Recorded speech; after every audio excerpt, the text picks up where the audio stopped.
In a world where reality often proves to be an illusion, the question arises, how much control do we truly have over our lives? Consider the moments when someone's influence, seemingly imperceptible, guided you along a certain path. Was it truly your choice, or did an artfully planted idea take root and determine your decision? If you're confident in your unwavering independence, perhaps it's time to face the truth. The world is a stage where puppeteers lurk behind the scenes. And if you're not holding the strings, you might be a puppet yourself. The distinction between those who control and those who are controlled lies in the art of persuasion. Instead of direct instructions, they subtly guide others toward desired actions. True manipulation is an invisible force, a whisper rather than a shout, a skillfully instilled feeling rather than a harsh command. And most alarmingly, each of us has already encountered it. Recall the last time your opinion changed due to external factors that went unnoticed. A thought tossed in from the outside, a seemingly harmless comment, a carefully calculated gesture. That's what holds true power, the ability to manage others without arousing suspicion. However, there's one question that can instill anxiety. What happens if you find yourself holding the reins of control? If, instead of being led, you become the one who arranges the figures on the chessboard? After all, the difference between the triumphant and the unsuccessful in this game of life lies in one simple principle. Winners realize that power isn't imposed from the outside, it awakens from within. Unfortunately, commonly held beliefs are often misleading. We're led to believe that influence is the ability to speak the loudest, to display authoritarianism, and to forcefully impose one's will. However, those who truly wield power in this world never resort to raising their voices, because there's no need. Genuine strategists skillfully guide others toward their ideas, creating the illusion that these ideas belong to them. And here's what remains behind the scenes. Manipulation isn't shouting, threats, persuasion through arguments, or the forceful imposition of one's will. It's something far more subtle, a psychological dance in which you imperceptibly lead people in the right direction, without them realizing they're following your lead. Want to know how this works in practice? First of all, you need to identify the key people who can influence the situation. The art of influence doesn't extend to everyone, but only to the chosen few, to those who possess a receptive mind and a susceptibility to others' opinions. These are people who may be looking for a guide without openly admitting it, or those who naively believe they're making decisions independently, while deep down, they yearn for someone to take on the burden of choice. One of the key techniques is to convince a person that a particular idea belongs to them. When people feel in control, any resistance vanishes.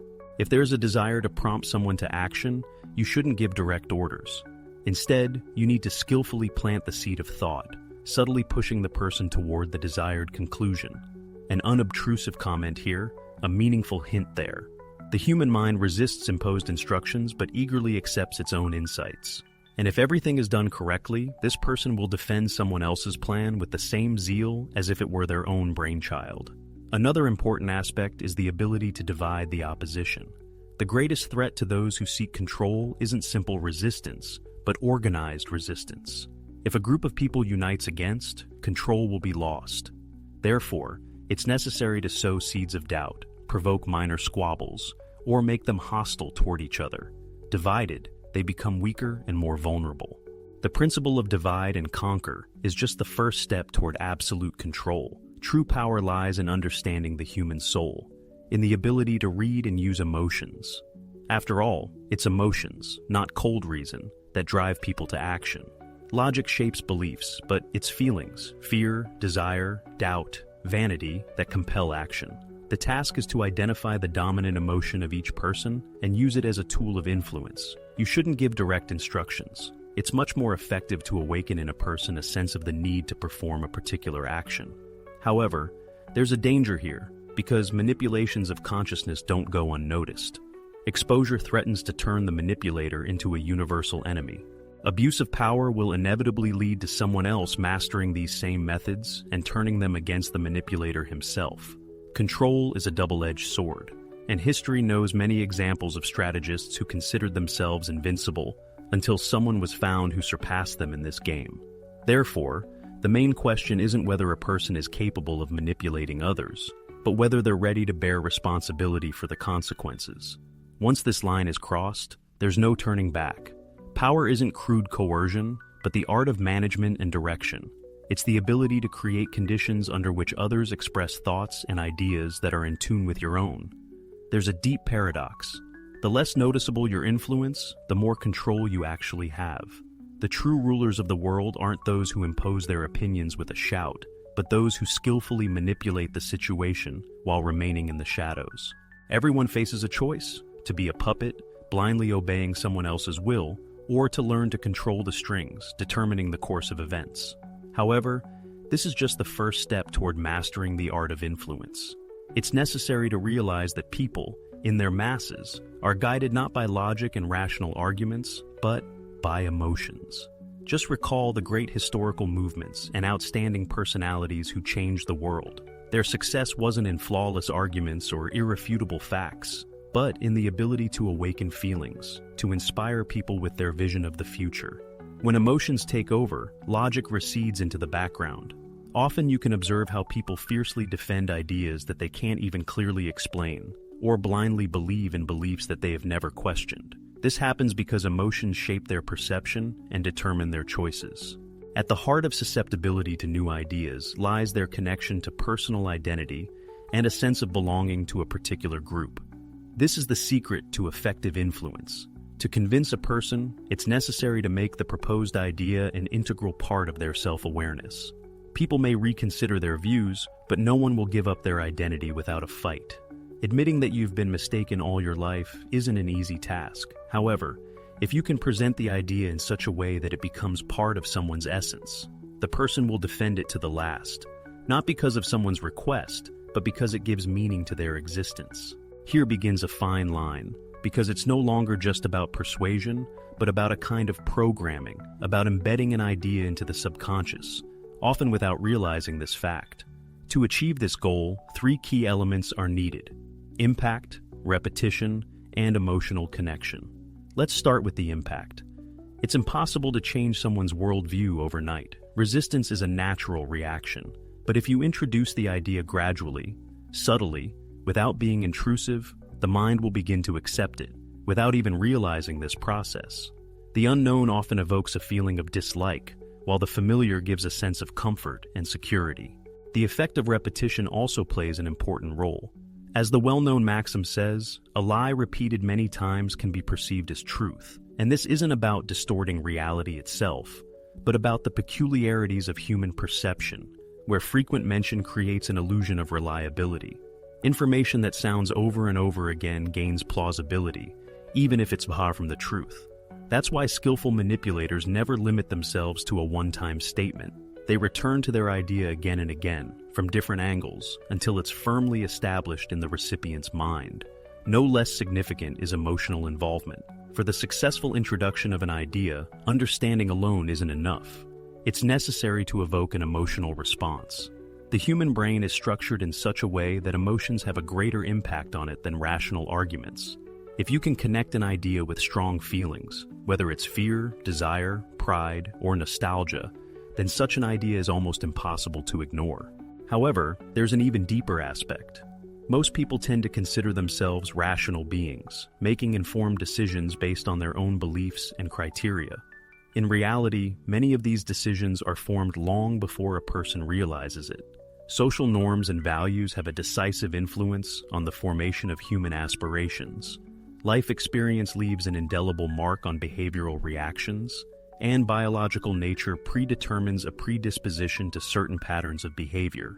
Understanding these deep-seated patterns opens up the possibility of predicting people's actions, even before they themselves realize their intentions. For example, studies show that people experience more trust in those who listen to them attentively than in those who actively talk to them. This phenomenon is explained not so much by the superiority of the listener's ideas as by the ability of the simple act of listening to establish a strong emotional connection. Striving to influence someone, it's worth encouraging this person to talk about themselves. The desire to be heard and recognized is a dominant need for most people. Satisfying this need creates in the eyes of the interlocutor the image of a reliable and trustworthy person. Another pattern of human behavior is that the fear of loss has a greater motivational force than the prospect of gaining a benefit. People are much more afraid of losing something than they strive to acquire something new.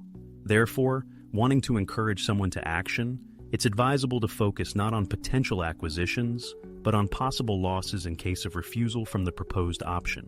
In addition, it should be borne in mind that people are attracted to exclusivity and limitation. If an object or opportunity seems accessible to everyone, its value in the eyes of potential consumers is significantly reduced. The desire to convince someone of the correctness of a certain idea reaches its goal when a person feels initiated into some secret knowledge, belonging to an elite circle of chosen ones whose understanding of the world surpasses the generally accepted one. However, a serious obstacle arises on the way to establishing influence: organized opposition.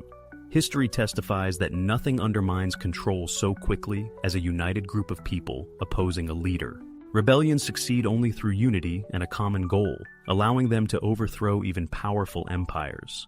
Therefore, to prevent a challenge to one's power, it's necessary to prevent the unification of the opposition, dividing it even before it can begin to act. An effective method is to provoke internal conflicts. There's no need to physically destroy the group. It's enough to cause discord between its members. By sowing doubts, provoking a struggle for leadership, and introducing mutual distrust, you can weaken the opposition without resorting to direct action. In political circles, this phenomenon is observed everywhere, and governments have resorted to it for centuries. Have you ever wondered why ideologies are in a state of continuous confrontation? The answer lies in the fact that disparate people, busy fighting each other, lose the ability to unite against those who wield real power. This is the very dilemma of manipulation, the price of which can be prohibitively high. At first glance, such a strategy seems impeccable and effective. But there's one nuance in this game that they prefer to keep silent about. Playing with someone else's mind, a person begins to perceive reality in a distorted light, becoming imbued with universal distrust. Having mastered the art of manipulation, he will inevitably learn to recognize its manifestations in the actions of others. And when the veil of secrecy falls, the magic disappears. A person realizes that many of the relationships, beliefs, and emotions that he once considered sincere and genuine were not actually so. He begins to be tormented by doubts. Does this person really show care, or is he only reacting to a carefully constructed influence? This is the paradox. Comprehending the art of control, a person also realizes that absolute control is impossible. Even having reached the heights of manipulation and forcing others to act according to his will, he will never be able to tame one variable: human chaos. Human nature is unpredictable, and attempts to manage it are fraught with unexpected consequences. A seemingly insignificant event, a fleeting feeling, or a sudden realization is capable of destroying carefully constructed plans and strategies. Therefore, the main question isn't the very possibility of manipulation, but the willingness to accept the inevitable consequences of such actions.